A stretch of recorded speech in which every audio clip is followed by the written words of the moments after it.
Hey guys, Aaron Dade here, going over a new video, really a new topic specifically, where we address how God views addiction. And a lot of people, that my wife and I, we mentor to and we have consistent communication with, discuss the effects of addiction in their household and in their family. And I really want to point to that addiction does not necessarily have to be a substance. You know, it is a spiritual battle, and so you can look in the Word about Ahab and Jezebel, because really what this is about is pagan spouses.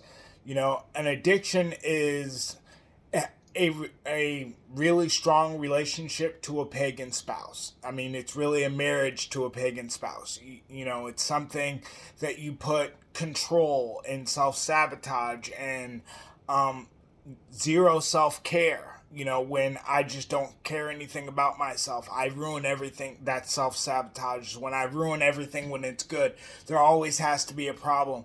I can never just be content within myself, or performance mindset that people can be addicted to. I have to accomplish the world's things to make myself feel good. These are different addictions that are just like substance abuse.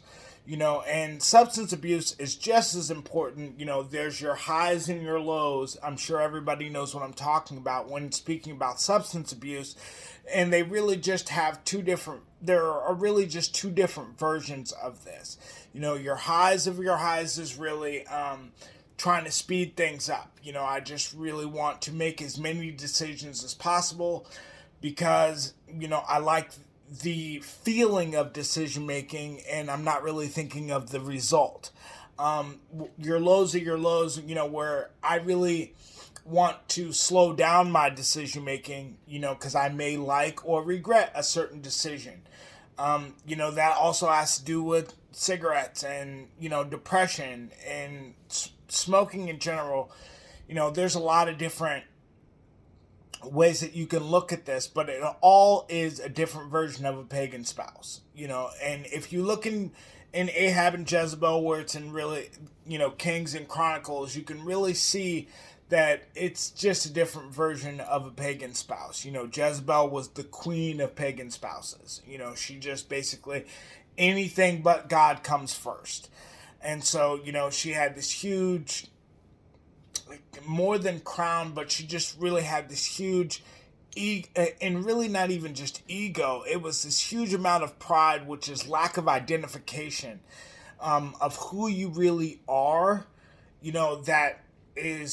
That Jezebel struggled with. And so, and it's not like Jezebel is not worthy of grace or mercy or love, so people that have Jezebel spirits, a lot of people that are watching these videos are like, well, if this person suffers from a Jezebel spirit, do I just ignore them? Do I not show them any grace or mercy? No, you still instill boundaries, because boundaries means that you care, that you actually love somebody. You're actually setting the boundary because you love them. If you let them just get away with anything, then you don't really love them. It doesn't really matter. So I really want to take this conversation into the Word and into Ezra chapter 9, starting with verse 10, where Ezra is talking about intermarriage with a land of pagan spouses and how detrimental it is to God's plan. And it says, "Now our God, what shall we say after this? For we have forsaken your commandments, which you have commanded by your servants the prophets, saying, the land which you are entering to possess is an unclean land, with the uncleanness of the peoples of the lands, and their abominations which have filled it from end to end, and with their impurity."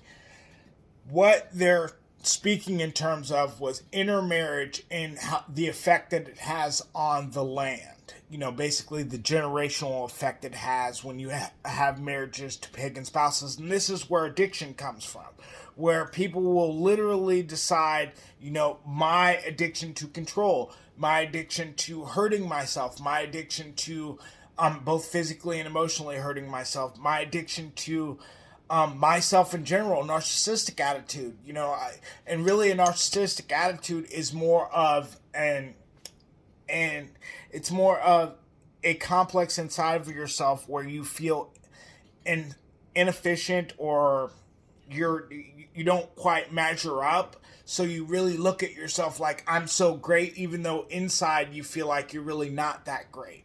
How I explain it to men when I'm talking to men, the thing that I really had with myself was, I could accept a compliment if somebody else said it, but if I said it myself, then it really didn't measure up with me. It really didn't click, or it really didn't land, or I couldn't receive that compliment. So in other words, if I said things like, I enjoy myself, I'm smart.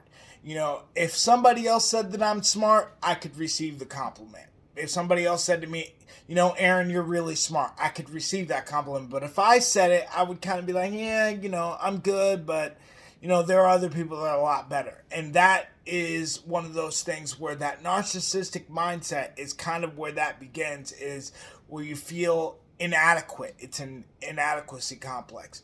But what they're talking about in Ezra is just really the basis of all decision making, which is where your pagan spouse really comes from, or your addictive mindset really comes from, is the basis of all decision making, which is the 10 Commandments. The commandments is the basis of all relationships.